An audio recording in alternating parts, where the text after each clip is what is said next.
Hello student, good morning to all of you. तो आज है 18 जून 2020। तो आपके लिए हम लेके आए हैं सम एक्स्ट्रा रिलेशंस। तो पीछे बहुत सारी रिलेशंस आपने किया है फर्स्ट वीडियोज में, सेकंड वीडियो और थर्ड वीडियो, 3 वीडियोज में मैंने क्या किया है, रिलेशन को डिफाइन किया है। रिफ्लेक्सिव, सिमेट्रिक, ट्रांजिटिव और इक्विवेलेंस को मैंने डिफाइन किया विथ एग्जाम्पल। उस पर प्रॉब्लम को भी मैंने किया है। तो आप सभी उस वीडियो को बार बार देख लीजिए, आपकी कंसेप्ट क्लियर हो जाएगी। उसके बाद अगर बात करें 17 जून को, तो 17 जून को आपको वीडियो में गया होगा, उसमें आपको दिखाया गया है एम्पिटी रिलेशन। तो एम्पिटी रिलेशन को दिखाया गया है 2 सेट्स पर और एम्पिटी रिलेशन को दिखाया गया है 1 सेट पर। तो चलिए यहां जो है हम करने वाले हैं यूनिवर्सल सेट।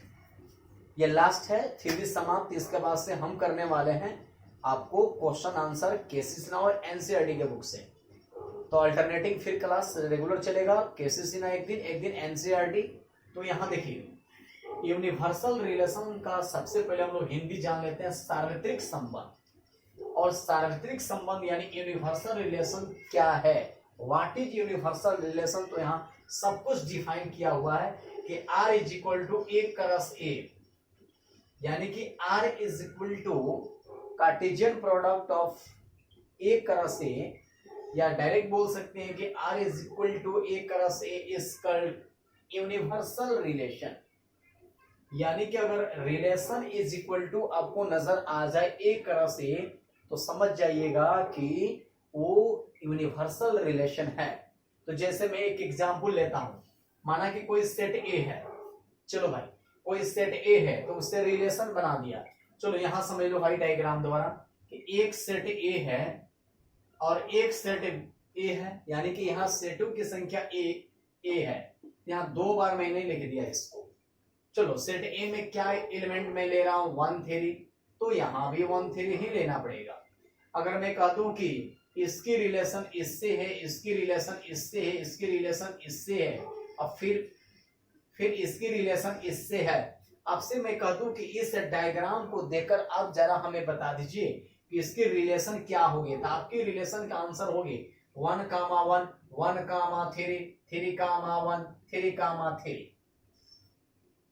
तो शायद आपको रिलेशन क्लियर हो गया होगा कि ये जो वैल्यू मैंने लिखा है आर के अंदर, जो भी ऑर्डर्ड पेयर मैंने लिखा है वो क्या है, 1 1 है, 1 3 है, 3 1 है, 3 3। शायद आपको समझ में आ गया होगा। यदि कोई सेट है जिसमें एलिमेंट 1 कामा 3 हो, तो उसका रिलेशन किस टाइप का होगा।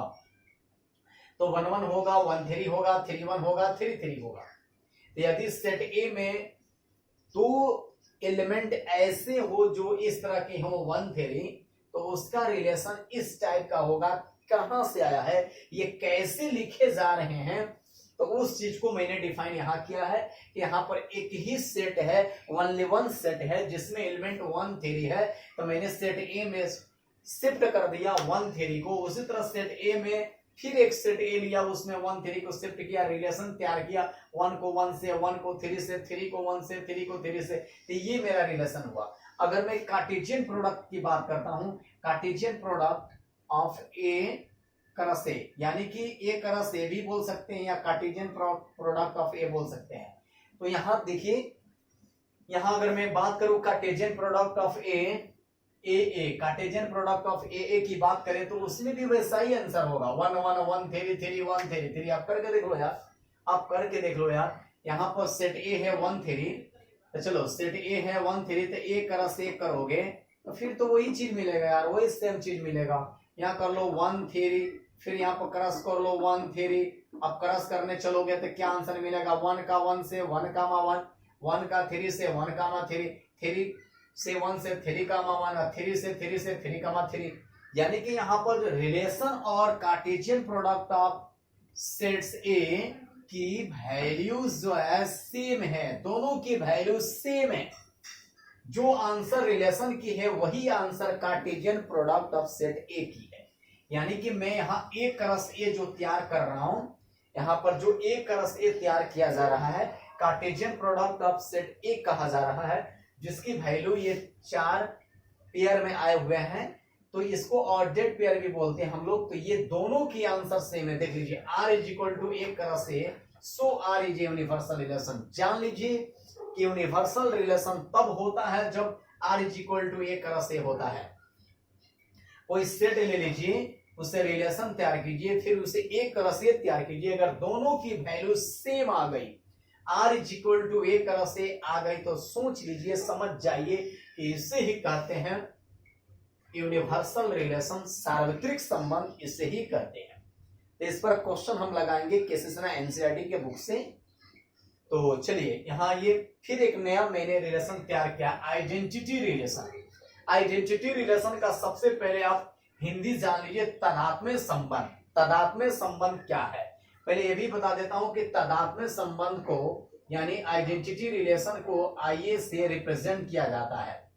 आइडेंटिटी रिलेशन को IA से रिप्रेजेंट किया जाता है। और आइडेंटिटी रिलेशन किसे कहते हैं? तो R is equal to A comma A such that for all A belongs to A। ये कह रहा है कि कोई सेट A है जिसमें सदस्य है A। ये क्या है? तो सेट A का एलिमेंट है। और क्या है? दोनों एलिमेंट क्या होनी चाहिए? सेम सेम होनी चाहिए। सेम सेम होनी चाहिए, A कामा A जैसी होनी चाहिए। तो A कामा A अगर होगा तो समझ जाइएगा कि आइडेंटिटी मैट्रिक्स होगा। इसको एग्जाम्पल द्वारा समझा जाए। जब तक एग्जाम्पल से हम नहीं समझाएंगे, ये थ्योरी से समझ में आने वाला लेसन नहीं है। और बहुत ही आसान है, बहुत ही आसान है। जो एक बार इसे पकड़ लिया ना, तो फिर उसको पूरी चीज समझ में आ जाएगी कि रिफ्लेक्सिव, सिमेट्रिक, ट्रांजिटिव, इक्विवेलेंस और क्या होती है एम्पिटी रिलेशन, क्या होती है यूनिवर्सल रिलेशन, क्या होती है आइडेंटिटी रिलेशन। लेकिन जो अपने मन में पहले ही सोच लिया कि बाप रे बहुत भारी है, तो वो तो समझिए उनको समझ में आने वाला नहीं है। लेकिन दिमाग में आप ये बात के सेट कर लीजिए कि कैलकुलस बाबा यूट्यूब चैनल पर आप जो है इस वीडियो को अगर बार बार देखते हैं तो निश्चित रूप से आपको समझ में आएगा। जैसे अगर आइडेंटिटी रिलेशन की बात करें तो identity relation is denoted by IA। तादात्म्य संबंध को IA से रिप्रेजेंट किया जाता है।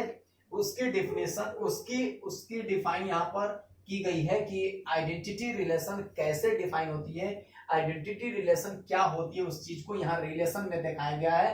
यहाँ पर लिखा हुआ है इज कॉल्ड आइडेंटिटी रिलेशन। ऐसे एक्सप्रेशन को कहते हैं आइडेंटिटी रिलेशन। ये क्या है तो इसको एग्जाम्पल द्वारा समझिएगा तो बेहतर होगा। जैसे मैंने कोई सेट A लिया है, तो सेट A में एलिमेंटों की संख्या यहाँ पर 1 कामा 2 है।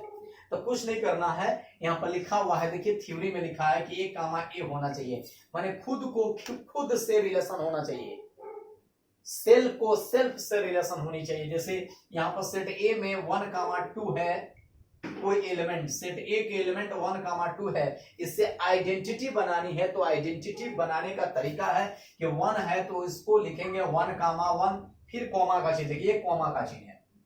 अब इसमें क्या है देख लीजिए, अब इसमें है 2 कामा 2, क्या है? सॉरी 2 है तो क्या लिखेंगे? 2 कामा 2।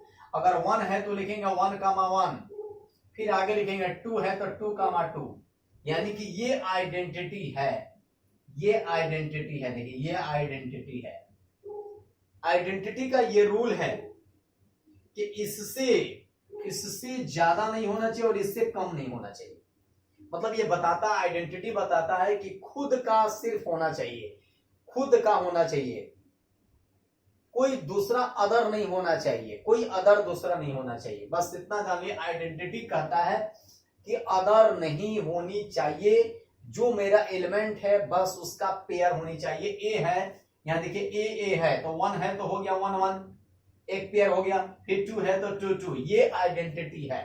लेकिन उसी चीज को नीचे देखिए R2 में आइए, रिलेशन नंबर R2 में आइए, ये तो R1 की हो गई, 1 कामा 1 2 कामा 2, देखिए एगो दे दिया 3 कामा 3।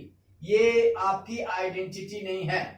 आपसे पूछा जाए कि आइडेंटिटी रिलेशन है तो कहिएगा नहीं है, क्योंकि इसमें साफ कह दिया गया है कि खुद का खुद से। जैसे 1 है तो 1 1 होना चाहिए, 2 है तो 2 2 होना चाहिए, 3 3 नहीं होगा। इसके चलते 3 3 के चलते ये आइडेंटिटी रिलेशन नहीं है। R2 is not identity relation. उसी तरह बताइए, एक रिलेशन R3 मैंने तैयार किया है 1 कामा 1, क्या ये आइडेंटिटी है कि नहीं है? नहीं है। क्यों नहीं है? यहाँ पर कहा जा रहा है कि खुद का होना चाहिए। जैसे खुद में सेट ए में खुद अपना एलिमेंट है 1,2, एक बार होगा 1 1, एक बार होगा 1 2, जिसमें इसमें 2 2 नहीं है, इसलिए ये आइडेंटिटी नहीं है। फिर उसी तरह R4 एक और रिलेशन तैयार किया गया है 2 2 2 1। चलो 2 2 तो ठीक है, लेकिन 1 1 नहीं है, 1 1 नहीं है। अब दूसरी बात कि 2 1 दे दिया है, एक अधिक दे दिया है, जो नहीं चलेगा, नहीं चलेगा, ये आइडेंटिटी नहीं है। आइडेंटिटी हम सेट के ख्याल से तैयार करते हैं। अगर आइडेंटिटी में जितने एलिमेंट होगा, यहाँ 1 2 3 होता तो 1 1 2 2 3 आंसर होता, उससे अधिक नहीं, उसके ऊपर नहीं जाना, उसके नीचे नहीं जाना है। यानी कि यहां देख लीजिए 1 1 2 2 1 2, हमें चाहिए था 1 1 2 2, ये एक्स्ट्रा दे दिया है, एक्स्ट्रा नहीं चाहिए, 1 2 एक्स्ट्रा है, नहीं चाहिए। यहां भी 2 2 है, देखिए ये भी नहीं है आइडेंटिटी, ये भी आइडेंटिटी नहीं, ये भी आइडेंटिटी। यानी कि जो मैंने यहाँ पर रिलेशन दिया है R3 R4 R5, ये तीनों के तीनों आइडेंटिटी नहीं है। R2 भी आइडेंटिटी नहीं है, सिर्फ एक आइडेंटिटी है R1। R1 is identity relation. तो आइडेंटिटी वाले सेक्शन को खूब बढ़िया से समझिए, क्योंकि इस पर कंपटीशन में भी क्वेश्चन पेश करेंगे। ये तो आपको समझ में आई गया यूनिवर्सल रिलेशन क्या होती है।